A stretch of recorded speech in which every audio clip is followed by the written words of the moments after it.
আসসালামু আলাইকুম সবাইকে। আজ আমি মলা মাছ ভাজা চচ্চড়ি একটা রেসিপি রান্না করব।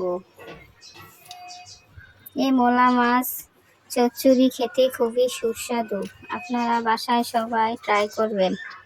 মলা মাছ চচ্চড়িতে আমি কাঁচামরিচ, পেঁয়াজ, পরিমাণ মতো রসুন, পরিমাণ মতো হলুদ, মরিচ, অল্প একটু ধনিয়া গুঁড়া, লবণ দিয়ে ভালোভাবে মেখে নিব। তারপর প্যানে তৈল কিছুটা গরম হলে এর মধ্যে ঢেলে দিব। আবার হালকা চুলার আগুনে কিছুক্ষণ ঢেকে দিয়ে তারপর রান্না করতে হবে। ঢাকনা দিয়ে 10 মিনিট ঢেকে দেওয়ার পর বাকি 10 মিনিট আমরা ঢাকনা খুলে হালকা ভেজে নেব।